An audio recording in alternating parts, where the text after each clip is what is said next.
Friends, welcome back to ராமேஸ் ஹர்சபை kitchen. நாம் இன்னைக்கு இந்த வீடியோவில் ஒரு சூப்பரான ரவா கேக் ரெசிபி தான் பார்க்க போகிறோம். ரொம்பவே சிம்பிளாக டேஸ்டியாக வீட்டிலேயே செஞ்சிடலாம். வீட்டில் இருக்கிற மூணு பொருள் மட்டும் நம்ம வச்சு சூப்பரான கேக் ரெசிபி செய்யலாம். என்னோடய சேனலை நீங்கள் இப்போ தான் ஃபஸ்ட் டைம் பார்க்குறீங்கன்னா இருக்க சப்ஸ்கிரைப் பண்ணால் ப்ரெஸ் பண்ணிக்கோங்க. கூடவே இருக்கிற பெல் ஐக்கானையும் கிளிக் பண்ணிக்கோங்க. வாங்க இந்த ரவா கேக் செய்கிறதுக்கு தேவையான பொருட்கள் பார்த்துடலாம். இதுக்கு தேவையான பொருட்கள் பார்த்திங்கன்னா 1 கப் அளவுக்கு ரவை எடுத்துக்கலாம். நீங்கள் அன்ரோஸ்டட் ரவையாக எடுத்துக்கோங்க. ரோஸ்டட் ரவையில் கேக் ரொம்ப நல்லா வராது. ஸோ அன்ரோஸ்டட் ரவையாக எடுத்துக்கோங்க. அதில் நான் 3/4 கப் அளவுக்கு சர்க்கரை எடுத்திருக்கேன். உங்கள் இனிப்பு சுவைக்கு ஏற்ற மாதிரி நீங்கள் 1 கப் அளவு கூட பொடிச்ச சர்க்கரை சேர்த்துக்கலாம். இது ரெண்டையும் சேர்த்துட்டு நல்லா மைய அரைச்சிட்டு வந்துடுங்க. ரோஸ்டட் ரவை எடுத்துக்கிட்டிங்கன்னா அதில் டேஸ்ட் சரியாக வரமாட்டேங்குது. ஸோ அன்ரோஸ்டட் ரவையாக எடுத்துக்கலாம். இது ரெண்டையும் சேர்த்து நல்லா பொடியாக அரைச்சிட்டு வந்துட்டேன். இப்போ பார்த்திங்கன்னா இந்த அளவுக்கு நல்லா பொடியாக அரைச்சிக்கோங்க. இதை நம்ம தனியாக வச்சிடலாம். இப்போ ஒரு பவுலில் நான் 1 கப் அளவுக்கு பால் சேர்த்துருக்கேன். இதில் 1/4 கப் அளவுக்கு எண்ணெய். எல்லாமே ஒரே கப்பில் தான் அளந்து எடுத்துக்கணும். எந்த கப்பில் ரவை எடுத்திங்களோ அதே கப்பில் தான் பால், எண்ணெய் எல்லாமே எடுத்துக்கணும். இதில் நம்ம அரைச்சிட்டு வந்திருந்த அந்த பவுடரை சேர்த்து நல்லா மிக்ஸ் பண்ணிக்கலாம்.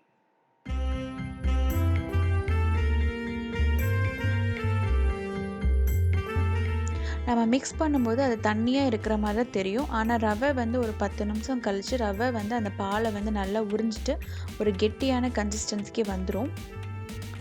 ஸோ இதில் நான் ஒரு கொஞ்சோண்டு வெனிலா எசன்ஸ் சேர்த்துருக்கேன். நீங்கள் இதுக்கு பதிலாக ஏலக்காய் தூள் கூட சேர்த்துக்கலாம். ஒரு சின்ன பிஞ்ச் அளவுக்கு உப்பு சேர்த்துருக்கேன். இதை சேர்த்துட்டு நல்லா மிக்ஸ் பண்ணிக்கோங்க. இப்போ உங்களுக்கு தண்ணியாக தான் இருக்கும். ஆனால் ஒரு 10 நிமிஷம் 15 நிமிஷம் கழித்து நம்ம பார்க்கும்போது அந்த ரவை எல்லா பாலையும் அப்சர்வ் ஆகி கொஞ்சம் கெட்டியாக வந்துடும். அப்படி கெட்டியாக ஆகலாட்டி நீங்கள் 1 ஸ்பூன் அளவுக்கு மைதா மாவை சேர்த்துக்கலாம். இப்போ பார்த்தீங்கன்னா நல்லா ரவை எல்லாமே அப்சர்வ் ஆகிடுச்சு.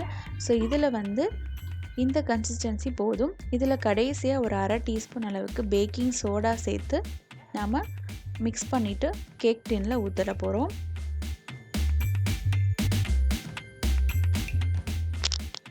பேக்கிங் சோடாவை கடைசியாக செய்கிறீங்க. கடைசியாக சேர்ந்துட்டு நம்ம ஒரு எந்த பாத்திரத்தில் பேக் பண்ணுறீங்களோ அதில் நம்ம ஊற்றிக்கலாம். இப்போ நான் இந்த மாதிரி தின்னாக ரொம்ப கனமாக இருக்கிற பாத்திரம் தான் எடுத்திருக்கேன். ஒரு கிண்ணம் எடுத்திருக்கேன். அந்த கிண்ணத்தில் நல்லா எண்ணெயை அப்ளை பண்ணிக்கோங்க. எல்லா பக்கமும் நல்லா சுற்றி எண்ணெயை அப்ளை பண்ணிக்கோங்க.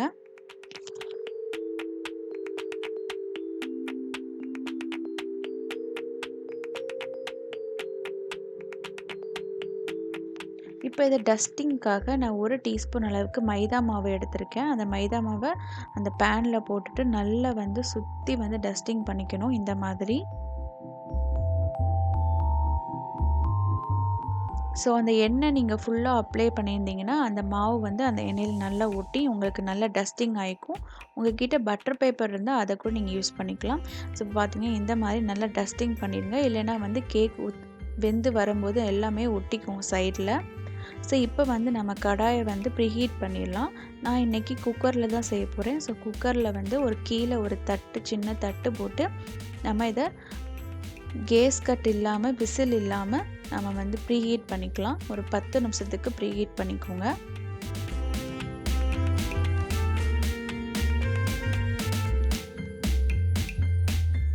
இப்போ இந்த ப்ரீஹீட் பண்ணுற டைமில் நம்ம அந்த கேக் டின்னில் பார்த்திங்கன்னா நம்ம மிக்ஸ் பண்ணி வச்சுக்கிற அந்த ரவா மிக்ஸை அந்த கேக் டின்னில் ஊற்றிக்கலாம்.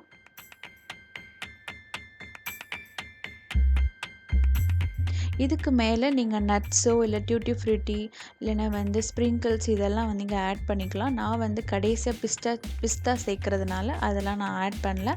உங்களுக்கு இதுக்கு மேலேயே நீங்கள் பாதாம் அப்புறம் முந்திரி பருப்பு எதாவது இருந்தால் அதை நீங்கள் ஸ்ப்ரிங்கிள் பண்ணிக்கோங்க.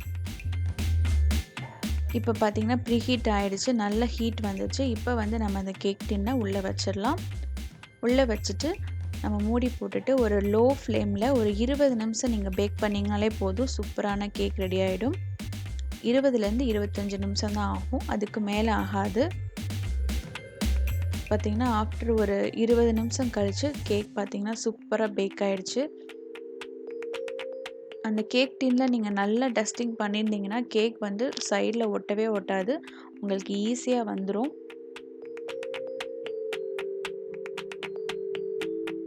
இதை நம்ம ஒரு பிளேட்டில் நம்ம எடுத்து வச்சுக்கலாம்.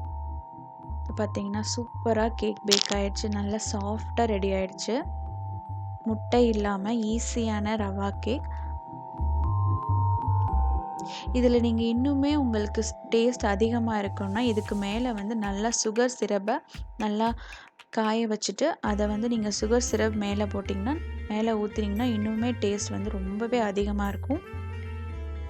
ஸோ இதுக்கு மேலே ஒரு டெக்கரேஷனுக்காக நான் பிஸ்தா பருப்பை நல்லா பொடிச்ச பிஸ்தா பருப்பை நான் மேலே சேர்த்துருக்கேன். ஒரு சூப்பரான கேக் ரெசிபி ஈஸியாக செஞ்சிடலாம்.